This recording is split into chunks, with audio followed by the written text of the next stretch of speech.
Hi welcome about channel. ప్రస్తుతం మనతో పాటు దాము బాలాజీ గారు సీనియర్ జర్నలిస్ట్ ఉన్నారు. వాటితో కూడా మాట్లాడదాం. నమస్కారం సార్. నమస్తే. సార్, పాస్టర్ అజయ్ బాబు రీసెంట్ గా మొన్న అరెస్ట్ అయ్యాడు. తర్వాత కోర్టు అతనికి రిమాండ్ కూడా పంపించడం చూసాము. అయితే అసలు పాస్టర్ అజయ్ బాబు పైన క్రిస్టియన్స్ తిరుగుబాటు చేస్తున్నారు, అతని పైన కంప్లైంట్ చేసిన కూడా క్రిస్టియన్స్ అని వార్తలు వస్తున్నాయి. అసలు ఏం జరిగింది?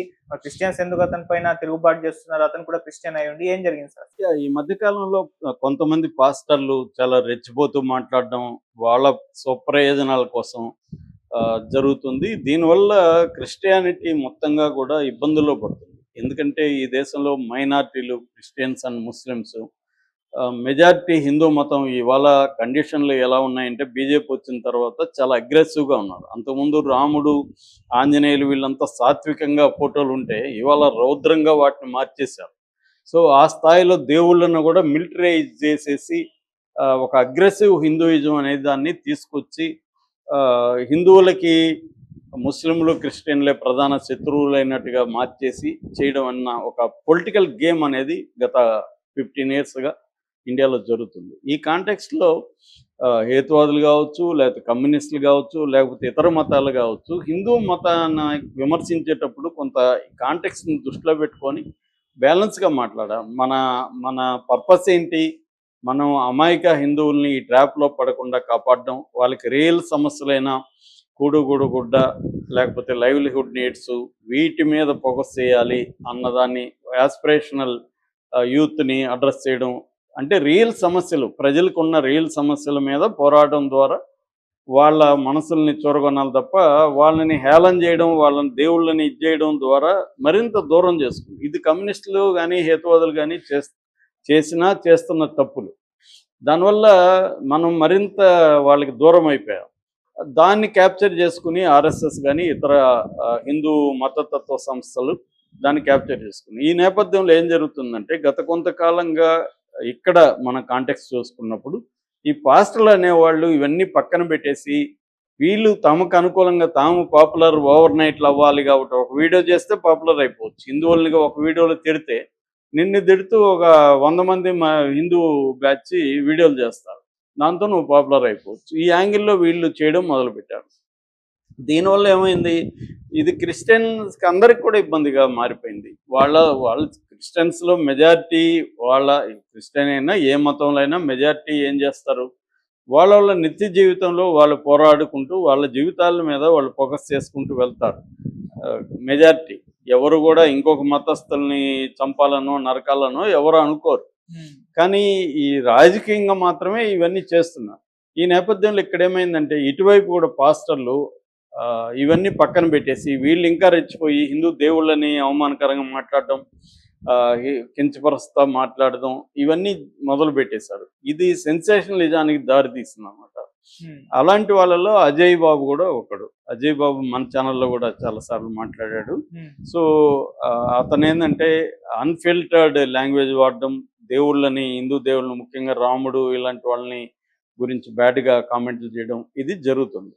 ఈ నేపథ్యంలో అజయ్ బాబు మీద ఇటు హిందూ సంఘాల సీరియస్గా అవ్వడం కానీ, ఇటు క్రిస్టియనైట్లో కూడా ఒక వర్గం యాంటీగా మారడం కానీ జరిగింది. మనకు మామూలుగా హిందూ సంఘాలు యాంటీగా మారడం అనేది కామనే. ఎందుకంటే అతని మీద దాదాపు 35-40 కంప్లైంట్లు ఇప్పటికీ వచ్చినట్టుగా పోలీసులు చెబుతున్నారు. మొన్న కూడా హైందవ సంఘాల ఐక్యవేదిక రవీందర్ రెడ్డి కేసు పెట్టాడు ఆయన మీద ఉప్పల్లో. అయితే ఇప్పుడు ఆయన అరెస్ట్ అయింది మాత్రం ఆ కేసులో కాదు, ఆయన అరెస్ట్ అయింది ఒక క్రిస్టియన్ పెట్టిన కేసులో. క్రిస్టియన్ ఎవరంటే ఆరోగ్యస్వామి జోసఫ్ అని ఆయన తుకారం గేట్ పోలీస్ స్టేషన్లో కేసు పెట్టాడు. ఆయన ఏం పెట్టాడు అంటే, ఆయన పాయింట్ ఆఫ్ వ్యూ ఏమంటే ఇతను క్రిస్టియానిటీకి వ్యతిరేకంగా ఉన్నాడు, అంటే క్రీస్తుని నేను డెరిగేటివ్గా మాట్లాడతాను అని చెబుతున్నాడు. అట్లా క్రిస్టియానిటీకి యాంటీగా ఉన్నాడు. రెండోది హిందూ సంఘాలని రెచ్చగొట్టి వాళ్ళ దేవుళ్ళని విమర్శించడం ద్వారా వాళ్ళు క్రిస్టియానిటీకి యాంటీగా మారే విధంగా ఇతను చేస్తున్నాడు. నిజానికి ఇతను ఇట్లాంటి వాళ్ళు వెరీ వెరీ తక్కువ మందే ఉంటారు. కానీ వీళ్ళ వల్ల ఏమవుతుంది, టోటల్ క్రిస్టియన్ పాపులేషన్ ఇబ్బందుల్లో పడే అవకాశం ఉంది. ఇప్పుడు ముస్లింల మీద ఒక రకమైన హేట్రెడ్ క్రియేట్ చేయడంలో హిందువుల్లో బీజేపీ కానీ ఆర్ఎస్ఎస్ సంఘ శక్తులు కానీ సక్సెస్ అయినాయి. క్రిస్టియన్స్ మీద ఆ స్థాయి లేదు, అట్లీస్ట్ మన ఏరియాలో. ఎందుకంటే ఎక్కువ మంది మన సోదరులే క్రిస్టియానిటీలకు వెళ్ళినారు. ఇక్కడ దళితులు కావచ్చు, వేరే కులాలు కావచ్చు, వీళ్ళే వెళ్ళారు. వీళ్ళు చాలామంది చర్చి బయట హిందువుల్లాగే ఉంటారు. వాళ్ళ పెద్ద తేడా ఉండదు లైఫ్‌లో గానీ, వాళ్ళ కల్చరల్ హ్యాబిట్స్‌లో.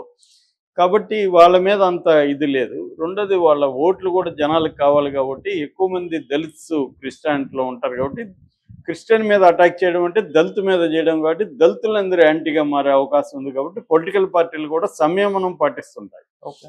సో, ఈ యాంగిల్‌లో ఉన్నప్పుడు కొంతమంది పాస్టర్లు విపరీతంగా రెచ్చగొట్టడం ద్వారా యాంటీ అయిపోతున్నారు. అందుకని ఇప్పుడు పాస్టర్ ప్రవీణ్ ఒకవేళ హత్య అనుకుంటే ఎవరు చేసుంటారు అనే దానికి కూడా హర్ష కుమార్ లాంటి వాళ్ళు ఏం చెప్తున్నారు, 3 రకాల వాళ్ళు చేసే అవకాశం ఉందని చెప్తున్నారు. ఒకటి హిందుత్వ బ్యాచ్, 2 ముస్లింలను కూడా అతను అటాక్ చేశాడు కాబట్టి ముస్లింలు కూడా చాలామంది అతనికి యాంటీగా ఉన్నారు. వాళ్ళల్లో కూడా మతతత్వం అనేది హిందువుల్లోనే ఉండదు, ముస్లింల్లో ఉంటుంది, క్రిస్టియన్లో కూడా మతతత్వం అనేది ఉంటుంది.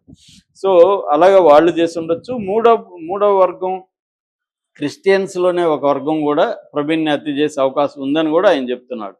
ఎందుకు ఆ స్థాయిలో వీళ్ళు వెళ్తున్నారు అనేది ప్రశ్నించుకోవాల్సిన అవసరం. ఇప్పుడు అజయ్ బాబు విషయంలో కూడా ఇదే జరిగింది. అజయ్ బాబు మీద ఆరోగ్య స్వామి పెట్టిన కేసులో అతను అరెస్ట్ చేసి కోర్టుకు పెట్టారు. కోర్టు 14 days రిమాండ్కి ఇచ్చింది. నిజానికి అతను ఆ రోజు అరెస్ట్ చేయకపోయింటే హిందూ సంఘాలే శ్రీరామనవమి సందర్భంగా అతని మీద దాడి చేసే అవకాశం ఉందని కూడా పోలీసులు భావించారు. అందుకనే ఆ రోజు అరెస్ట్ చేయడానికి కారణం కూడా అది.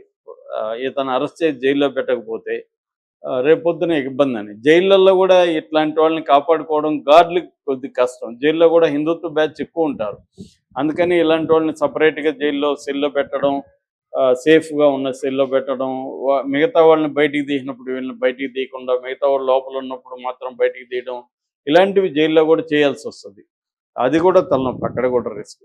ఎందుకు వీళ్ళు ఒక రకమైన మూర్ఖత్వం ఒకటి ఉంటుంది. రెండోది మతం కూడా వ్యాపారంగా మారిపోయింది. మతాన్ని ఉపయోగించుకొని కూడా డబ్బులు సంపాదించడం, వ్యాపారం చేయడం, పాపులారిటీని పెంచుకోవడం, ఇవన్నీ కూడా ఇవాళ పెద్ద ఎత్తున జరుగుతున్నాయి. నిజంగా ఒక మతాన్ని గురించి గట్టిగా మాట్లాడే వాళ్ళందరూ ఆ మతం మీద ప్రేమ ఉందని అనుకోవట్లేదు. మరి ఆ మతం మీద ప్రేమ ఉంటే ఆ మతంలో ఉండే పేదలకు వీళ్ళు ఏమైనా హెల్ప్ చేయాలి కదా, అదేమి చేయరు వీళ్ళు.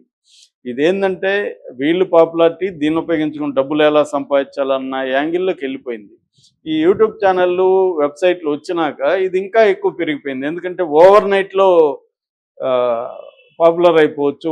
4 వీడియోలు గట్టిగా వాగి తిట్టి చేస్తే పాపులారిటీ వచ్చేస్తుంది ఆల్మోస్ట్. రెండోది వీళ్ళు ఏ ఛానల్కి వెళ్ళి నేను తిడతానన్నా రెడ్ కార్పెట్ పరిచి మరి ఆహ్వానిస్తారు. ఎందుకంటే తిట్టేవాళ్ళు కావాలి ఛానల్కి, వ్యూస్ వస్తాయి కాబట్టి.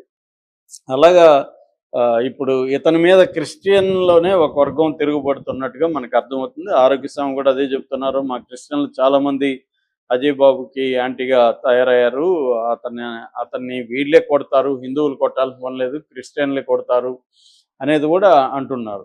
ఇది వాస్తవం కూడా. ఎందుకంటే వీళ్ళ వల్ల టోటల్ క్రిస్టియన్స్ సమాజమే ఇబ్బందులు పడే అవకాశం ఉంది.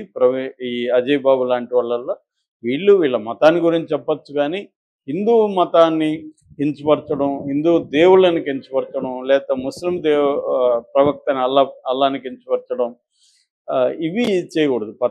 ప్రతి మతంలోనూ దానికి సంబంధించిన ప్రాబ్లమ్స్ ఉంటాయి.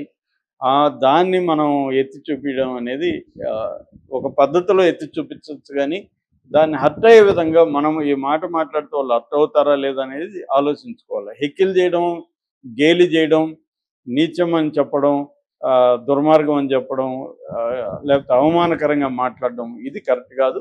అజయ్ బాబు పనిచేశాడు.